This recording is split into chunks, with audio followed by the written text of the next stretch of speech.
اور انہوں نے کہا اتخذ اللہ ولدا، بنا لیا ہے اللہ نے بیٹا، سبحانہ،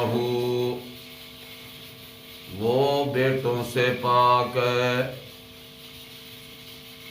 نائب سے،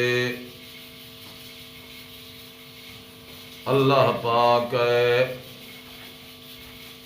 بل لہ ما فی السماوات والارض، بلکہ اسی کے لیے ہے جو کچھ ہے آسمانوں میں اور زمین میں، کل لہ قانتون، سب کے سب اسی کے لیے عاجزی کرنے والے ہیں۔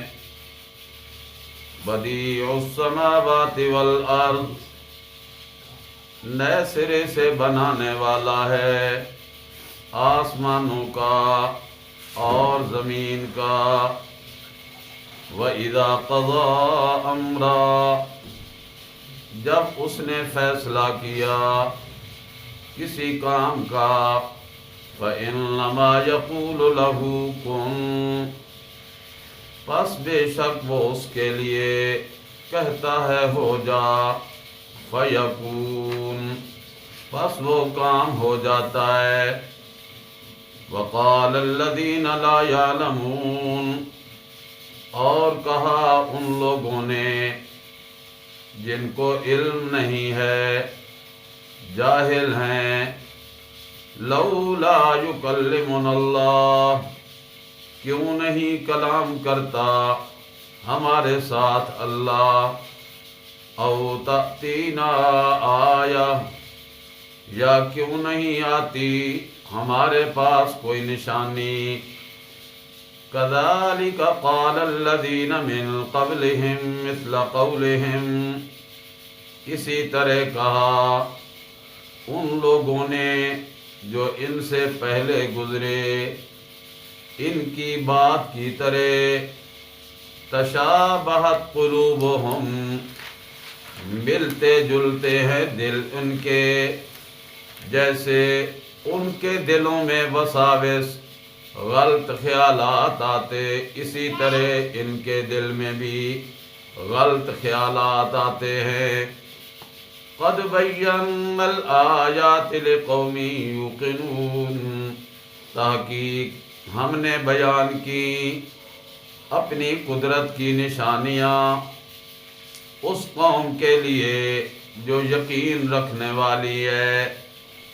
انا ارسلناک بالحق، بے شک ہم نے بھیجا آپ کو میرے پیغمبر صلی اللہ علیہ وسلم حق کے ساتھ، بشیرا و نذیرا، خوشخبری دینے والا اور ڈرانے والا بنا کر۔ ولا تسأل عن اصحاب الجحیم، اور نہیں پوچھے جاؤ گے جہنمیوں کے بارے میں۔ سبحانک لا علم لنا الا ما علمتنا انک انت العلیم الحکیم۔ اللہم صل علی سیدنا و مولانا محمد وعلی آل سیدنا و مولانا محمد وبارک وسلم ثم صل علیہ۔ آج کا ہمارا سبق سورہ البقرہ کی 4 آیات، آیت نمبر 116، 17، 18، 19 پہ مشتمل ہے، جو کہ لفظی ترجمے کے ساتھ آپ نے سماعت کیا۔ اللہ کا کلام دلوں کا زنگ اتارنے والا کلام ہے۔ اللہ کی کتاب ذہنوں میں آنے والے خلفشار کو مٹانے والی کتاب ہے۔ اللہ کی طرف سے یہ وحی کا پیغام ذہنوں میں آنے والے شبہات، اشکالات، وساوس، خیالات، ان کا قلع قمع کر کے حق کو واضح کرنے والا یہ وحی کا پیغام ہے۔ سورۃ بقرہ میں اللہ نے ایک عمومی خطاب کیا تھا پوری کائنات انسانی کو، اور اس عمومی خطاب میں ایک دعوت دی تھی، ایک پیغام دیا تھا، ایک پوری انسانیت کو اپنا حکم دیا تھا۔ وہ پیغام کیا تھا؟ وہ حکم کیا تھا؟ کائنات انسانی کی فلاح اور نجات و کامیابی کا پیغام کیا تھا؟ یا ایھا الناس اعبدوا ربکم۔ پھر اسی سورہ بقرہ میں اللہ نے بنی اسرائیل کو خصوصی خطاب کے ذریعے اپنی نعمتیں یاد دلائیں، اپنے احسانات بتلائے، ہونے والی ان پہ اپنی کرم نوازیوں کے تذکرے کیے، پھر اپنی نعمتوں کے تذکرے کے ضمن میں رب نے انہیں پیغام یہ دیا کہ حق بنتا ہے ہر اس انسان کا جس پہ کسی کی طرف سے کوئی نعمت آ جائے، کوئی احسان ہو جائے، کوئی بھلا ہو جائے، کوئی خیر خواہی ہو جائے، اسے لازم ہے کہ وہ اپنے منعم کا حق پہچانے، اور پوری کائنات پہ حقیقی منعم اگر کوئی ذات ہے تو وہ اللہ کی ہے۔ اور یہ پیغام اللہ نے ایک نہیں، دو نہیں، ہزارہا نبی بھیج کے یکے بعد دیگرے بھیجے، ایک ایک وقت پہ بھیجے، ایک ایک بستی میں بھیجے، ایک ایک خطے اور علاقے میں بھیجے، اور نبیوں کو ایک دوسرے کا معاون بنا کے سب کو ایک پیغام کی دعوت دینے والا رسول اور نبی بنا کے حکم دے دیا۔ پھر وہ نبیوں کی جماعت نے، انبیاء کے مقدس گروہ نے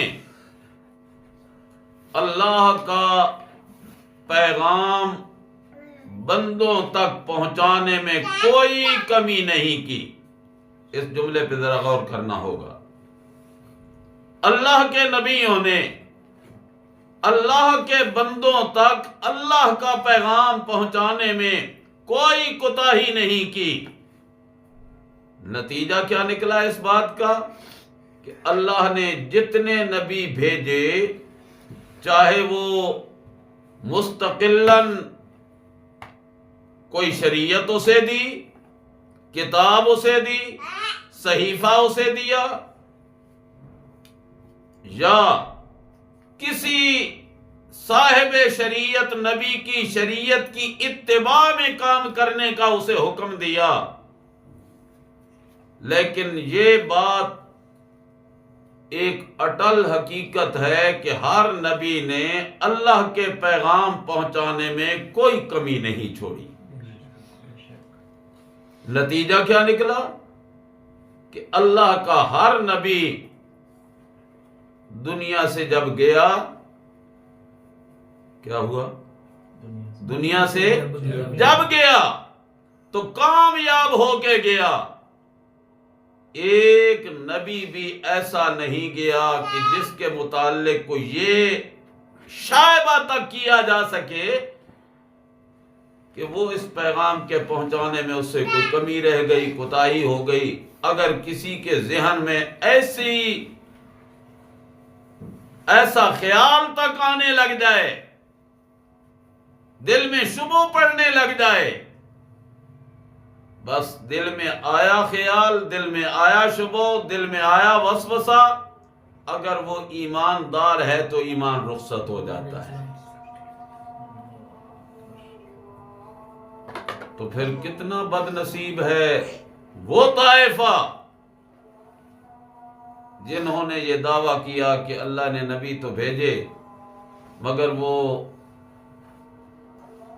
دعوتی پیغام کے پہنچانے میں ناکام چلے گئے، اور فلاں کے ذریعے اس کی تکمیل ہو رہی ہے، فلاں کے ذریعے اس کی تکمیل ہو رہی ہے، فلاں زمانے میں فلاں نے تکمیل کی. گویا غیر نبی کو نبی سے درجے میں آگے بڑھا دیا، اور غیر نبی کو درجے میں نبی سے آگے بڑھانا کفر ہے. کیا ہے؟ کفر ہے. تو اللہ نے اسی سورۃ بقرہ میں ان کے شبہات، اشکالات، وساوس، دلوں میں آنے والے خیالات کا رد بھی کیا، اور ہر مناسب موقع پہ اللہ نے اس کا جواب بھی دیا. جیسے پچھلے سبق میں یہود و نصارہ کا آپس میں ایک تنازع تھا، جھگڑا تھا. یہودی عیسائیوں پہ برستے، عیسائی یہودیوں پہ برستے. ویسے تو ان کا آپس میں اتفاق تھا اسلام کے خلاف، جناب رسول اللہ کے خلاف، میرے نبی کی جماعت کے خلاف. ویسے تو وہ یکجان دو کالب تھے، مگر آپس میں ان کا عالم یہ کہ یہودی کہتے لیست النصارى علی شیء، عیسائیوں کا تو مذہب ہی کوئی نہیں، اور نصرانی کہتے لیست الیہود علی شیء، ان کا بھی کوئی مذہب نہیں، کوئی نظریہ نہیں، کوئی عقیدہ نہیں. آپس میں ایک دوسرے کے خلاف، لیکن اسلام کے مقابلے میں دونوں متحد، اکٹھے. اللہ نے اس کا بھی دیا جواب. اور آج کا سبق ان کی ایک اور یاوہ گوئی تھی، بےہودگی تھی. نظریاتی پلیٹ فارم پہ انہوں نے ایک شگاف ڈالا ہوا تھا، نظریاتی بنیادوں کو کھوکھلا کیا ہوا تھا. نظریہ کیا ہونا چاہیے؟ اللہ احد. نظریہ کیا ہونا چاہیے؟ اللہ الصمد. نظریہ کیا ہونا چاہیے؟ لم یلد ولم یولد. نظریہ کیا ہونا چاہیے؟ لم یکن لہ کفوا احد. نظریہ کیا ہونا چاہیے؟ لہ ملک السماوات والارض. نظریہ کیا ہونا چاہیے؟ هو علی کل شیء قدیر. نظریہ کیا ہونا چاہیے؟ هو مالک الملک. نظریہ کیا ہونا چاہیے؟ بیدہ ملکوت کل شیء. نظریہ کیا ہونا چاہیے؟ هو یجیر ولا یجار علیہ. نظریہ کیا ہونا چاہیے؟ هو اللہ الذی لا الہ الا ہو. نظریہ تو یہ ہونا چاہیے کہ اللہ اکیلا ہے اپنی ذات و صفات میں، اللہ پوری کائنات سے بے نیاز ہے، جو چاہے سو کرے. لا یسأل عما یفعل. جو وہ کرے اس سے کسی کو پوچھنے کی ہمت اور جرأت نہیں ہے. اور اس کے مقابلے میں مخلوق خدا بندی، ملائکہ ہیں تب، انبیاء ہیں تب، اولیاء ہیں تب، کیا چھوٹے کیا بڑے، سب کے لیے قانون یہ ہے کہ ہم یسألون، ان سے پوچھا جائے گا، سوال کیا جائے گا۔ اب سوال کی نوعیت کیا ہوگی، کیسے ہوگا؟ رب کا قرآن بھی کہتا ہے فَلَنَسْأَلَنَّ الَّذِينَ أُرْسِلَ إِلَيْهِمْ وَلَنَسْأَلَنَّ الْمُرْسَلِينَ، قوموں سے بھی پوچھا جائے گا، رسولوں سے بھی پوچھا جائے گا۔ جواب کی نوعیت الگ ہوگی، سوال کا انداز الگ ہوگا۔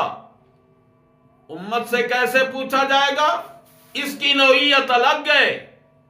رسولوں سے کیسے پوچھا جائے گا، اس کی نوعیت الگ ہے، مگر پوچھا سب سے۔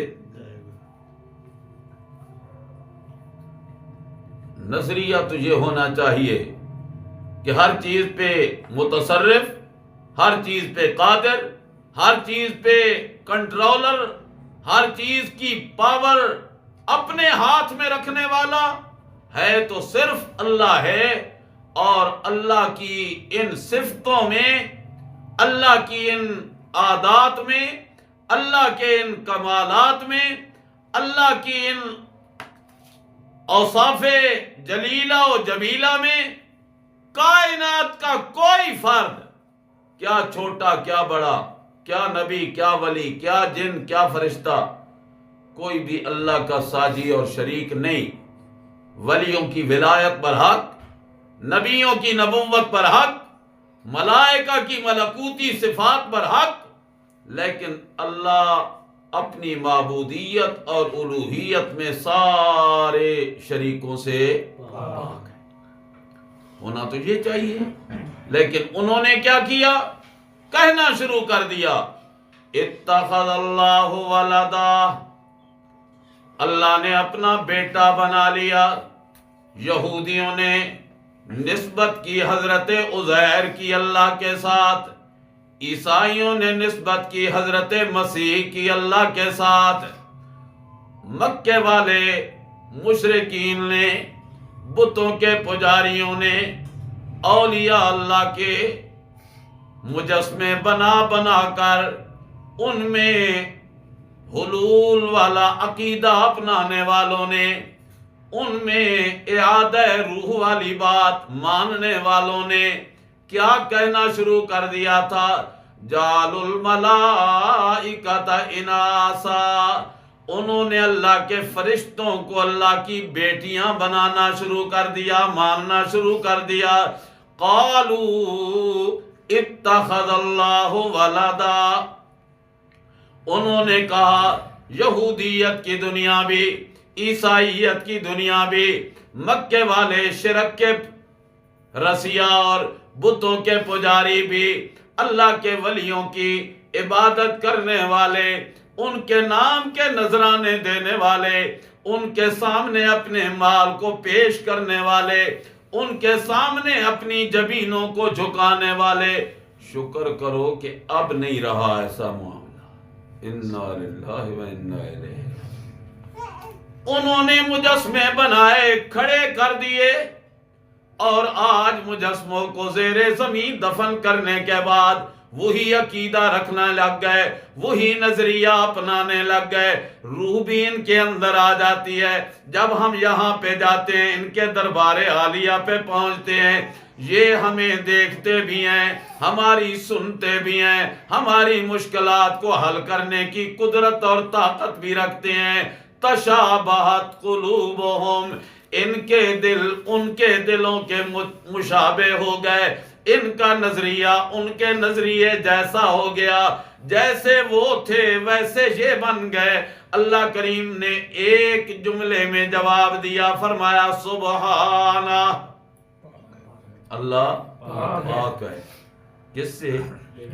بیٹے سے، نائب سے، اپنے ساتھ کسی کو شریک بنانے سے۔ میرا اللہ جس طرح کائنات کی تخلیق میں شریکوں سے پاک، اسی طرح کائنات کی ترزیق میں بھی شریکوں سے پاک ہے۔ رب نے کیا نہیں کہا بال میں پارے کے پہلی آیت پہ؟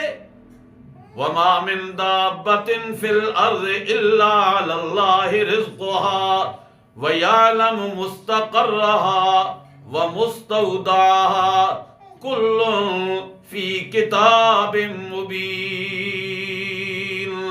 اللہ نے تو بتلا دیا کائنات کا کوئی ذرہ مجھ سے مخفی نہیں اور کائنات والے میرا ادراک کر سکتے نہیں۔ فرمایا سبحانہ سبحانہ سبحانہ سبحان اللہ سبحان اللہ سبحان اللہ۔ نبی پاک صلی اللہ علیہ وسلم سے پوچھا گیا یا رسول اللہ یہ سبحانہ جو اللہ کی صفت ہے، سبحان کیا مطلب ہے اس کا؟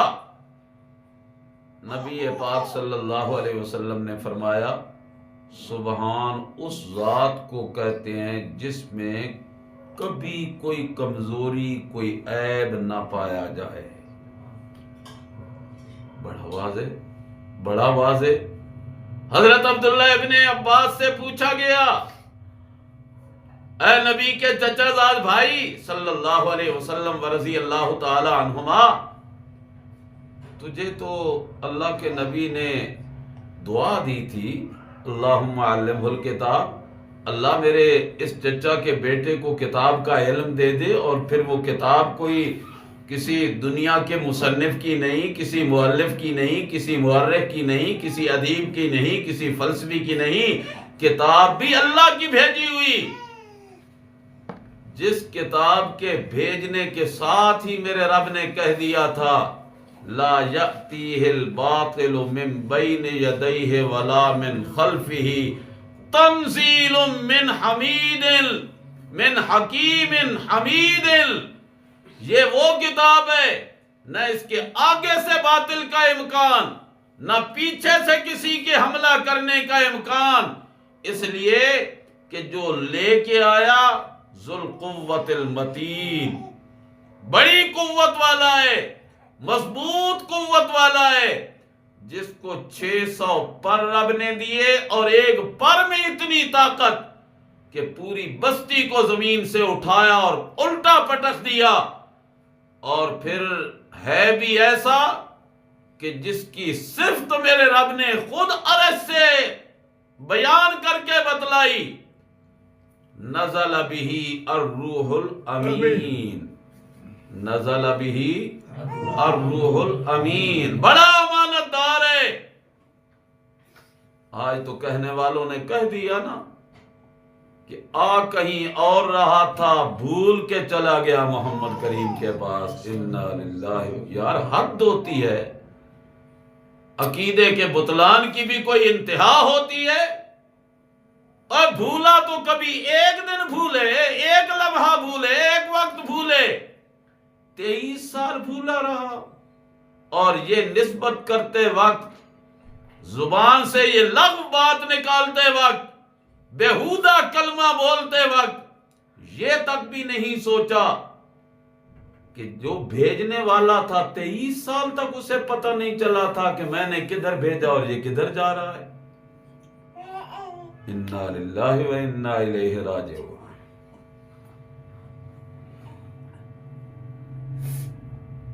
میرے تفسیر کے پہلے استاد مولانا محمد امیر صاحب میاں والی والے رحمت اللہ تعالی علیہ فرمایا کرتے تھے رب رسے تے مت کھسے۔ جب اللہ ناراض ہوتا ہے تو اللہ مت مار دیتا ہے، دماغ ہی معوف ہو جاتا ہے، سمجھتا ہی نہیں انسان کہ میں کیا زبان سے کہہ رہا ہوں۔ حضرت عبداللہ ابن عباس سے پوچھا گیا کہ اے نبی کے چچا زاد بھائی، اللہ اکبر کا معنی بڑا واضح ہے، اللہ بڑا ہے، سب سے بڑا ہے۔ لا الہ الا اللہ کا معنی معلوم ہے، اللہ کے سوا معبود کوئی نہیں۔ الحمدللہ معنی معلوم ہے، سب تعریفیں اللہ ہی کے لیے ہیں۔ اے عبداللہ، یہ جو اللہ قرآن کریم میں بار بار سبحان سبحان سبحان اور اللہ کے نبی نے اپنی بیٹی کو ذکر کا جب نصیحت نامہ کیا، نصیحت دی، پیغام دیا اللہ کو یاد کرنے کا، تو اپنی بیٹی کو تلقین کرتے ہوئے فرمایا سبح اللہ ثلاثا و ثلاثین، 33 مرتبہ اللہ کی تسبیح کیا کر میری بیٹی فاطمہ، سبحان اللہ سبحان اللہ سبحان اللہ کہا کر۔ یہ سبحان اللہ کا کیا معنی؟ حضرت عبداللہ ابن عباس مسکرا دیے اور فرمانے لگے میاں یہ بھی کوئی سوچنے والی بات ہے، پوچھنے والی بات ہے؟ یہ سبحان اللہ اللہ کی وہ تعریف ہے جس تعریف کو اللہ نے اپنے لیے پسند کر کے مختص کر دیا، جس تعریف کے بول کو اللہ نے پسند کر کے اپنے لیے مختص کر دیا، وہ تسبیح ہے سبحان اللہ۔ اور اللہ نے یہاں جواب دیتے ہوئے کہا سبحانہ،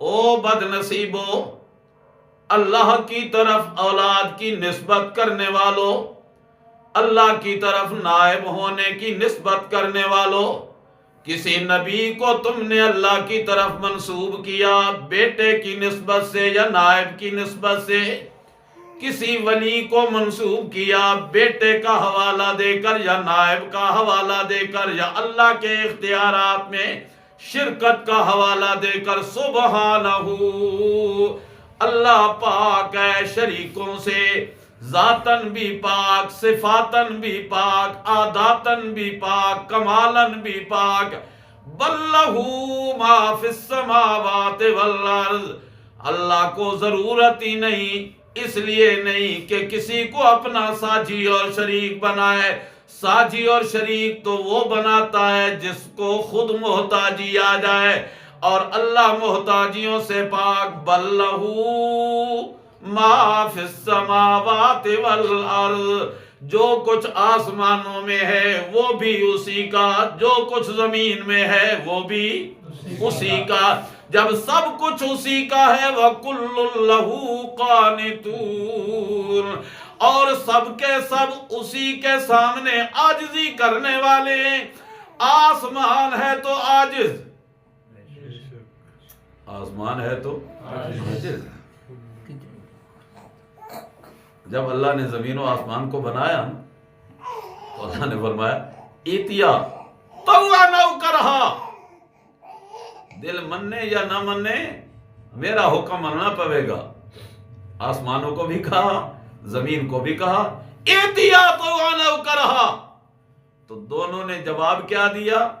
قالتا اتینا طائعین، اللہ تو ہمارا خالق، ہم تیری مخلوق، پھر تیری نافرمانی کریں۔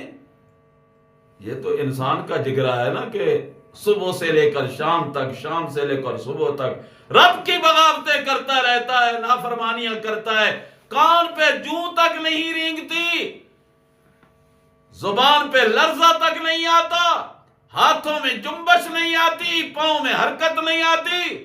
یہ تو انسان کا جگر ہے نا۔ اتنا بڑا آسمان، اتنا بڑا زمین کا فرش، یہ تو کہہ رہے ہیں اتینا طائعین۔ اللہ نافرمانی کا تو ہم تصور بھی نہیں کر سکتے، سوچ بھی نہیں کر سکتے۔ اللہ مانیں گے تیرا ہر حکم، تو کہے دروازے کھول۔ نوح علیہ السلام کی قوم کو تباہ کرنا ہے پانی سے، فتحنا ابواب السماء، اللہ فرماتے ہیں ہم نے آسمانوں کے دروازے کھولے، آسمان نے انکار کیا نہیں۔ زمین سے کہہ دیا پانی ابلنا شروع کر، فجرنا الارض عیونا، اور صرف ساری زمین کے ٹکڑے نہیں، فارت تنور، فارت تنور، جہاں پانی کا امکان تک نہیں ہوتا وہاں سے بھی پانی ابلنے لگا۔ تنور روٹیوں کی جگہ ہے یا پانی کا چشمہ ہے؟ روٹیوں کی جگہ ہے، آگ کا مقام ہے۔ اتینا طائعین، اللہ اللہ اللہ، کل لہ قانتون، ہر ایک عاجز ہے اس کے سامنے۔ اور اللہ نے تو عاجزی کے ہیلے بھی بتلا دیے انسانوں کو، ذرا غور تو کرو، آسمان و زمین تو عاجز ہیں ہی ہیں۔ اے انسان تو بھی ذرا میرے سامنے صبح اٹھ تو عاجزی پیش کر، شام کو سونے لگ تو عاجزی پیش کر۔ صبح اٹھ کے کہے سبحانک اللہم وبحمدک وتبارک اسمک وتعالی جدک ولا الہ غیرک۔ آغاز ہو تیرے دن کا تو میرے سامنے عاجزی کے بول بول کے ہونے لگے، اور جب شام ہو جائے، دن ختم ہو جائے، آرام کرنے کا وقت آ جائے، پھر بھی میرے سامنے عاجزی کے بول بول، اور یہ کہے اپنی زبان سے اللہم انا نستعینک ونستغفرک ونؤمن بک ونتوکل علیک ونثنی علیک الخیر ونشکرک ولا نکفرک۔ اور اگلا جملہ بڑا قابل غور ہے، وَنَخْلَعُ وَنَتْرُكُ مَنْ يَفْجُرُكَ اللہم ایاک نعبد وَلَكَ نُصَلِّي وَنَسْجُدُ وَإِلَيْكَ نَسْعَى وَنَحْفِدُ وَنَرْجُو رَحْمَتَكَ وَنَخْشَى عَذَابَكَ إِنَّ عَذَابَكَ بِالْكُفَّارِ مُلْحِقٌ۔ عرش والا تو کہتا ہے میرے بندے میں تیری زندگی کے لیل و نہار ایسے گزارنے لگانا چاہتا ہوں، ایسے گزرنے چاہیے کہ تو بھی میرے سامنے عاجزی کے بول بول کے اقرار کر۔ پھر ہوگا کیا اللہ، میں تو رات کو سویا رہوں گا۔ اللہ نے فرمایا میرے محبوب پیغمبر عاجزی کے بول بولنے والوں کو میرا یہ پیغام پہنچا دے، رات کو آرام کی نیند عاجز بن کے کرو گے، صبح عاجز بن کے اٹھو گے، تیری زندگی کی ہر رات کے ایک ایک سانس پہ تیرے نام اعمال کا دفتر بند نہیں کروں گا، کھلا رکھوں گا۔ ایک ایک سانس پہ ایک ایک نیکی تیری درج ہوتی رہے گی۔ نہیں تجھے اندازہ رات کے 10 گھنٹوں میں 8-6 گھنٹوں میں کتنی دفعہ سانس لیا ہے، تجھے کیا پتا اللہ نے تیرے نام اعمال میں کتنا اضافہ کر دیا۔ کل اللہ قانت۔ پہلے کہا سبحانہ، پھر کہا بل لہ ما فی السماوات والارض، پھر کہا کل اللہ قانتون، اب چوتھا بول آیا، فرمایا بدیع السماوات والارض۔ اللہ آسمان و زمین کا بدیع ہے، بدیع ابداع کرنے والا، ایجاد کرنے والا، بنانے والا۔ اور بنانے والے تو بہت ہوا کرتے ہیں، مکانات بناتے ہیں، بلڈنگیں بناتے ہیں، اور بڑی بڑی چیزیں بنانے والے بناتے ہیں، مگر آرکیٹیکٹ ہوتے ہیں، انجینئر ہوتے ہیں، نقشہ نویس ہوتے ہیں، اس کی تمثیلیں، مثالیں اور اس کے نظیرے بتلانے والے ہوتے ہیں۔ مجھے عمارت چاہیے، لاہور شاہی قلعے کے سامنے ایک عمارت ہے، اس جیسا مکان مجھے چاہیے۔ کیسے بھائی؟ اچھا میں تصویریں دکھاؤں گا۔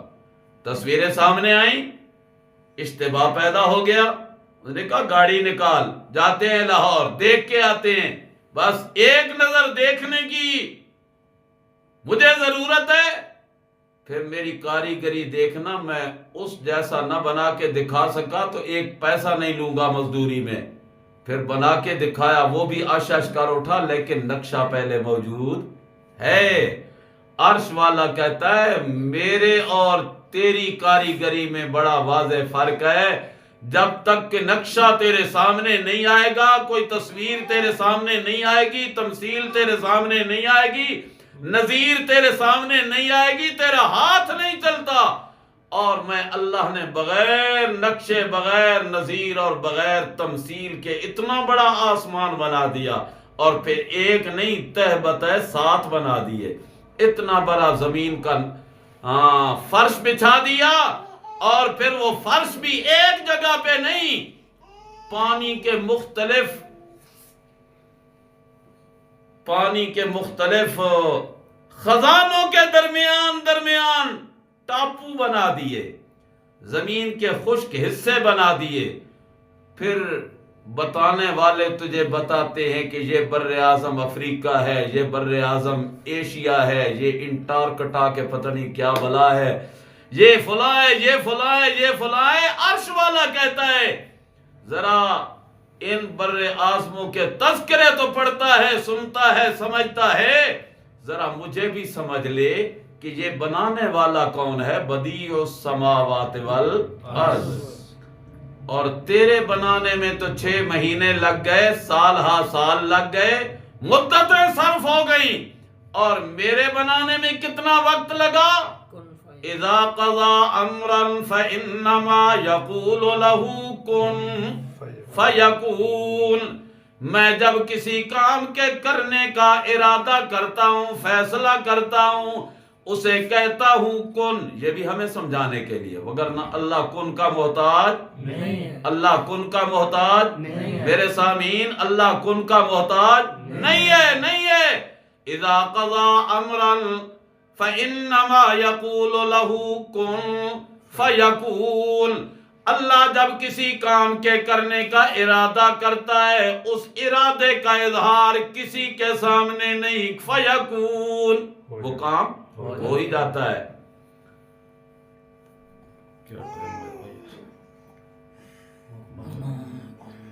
ساڑھے 7 ہو گئے.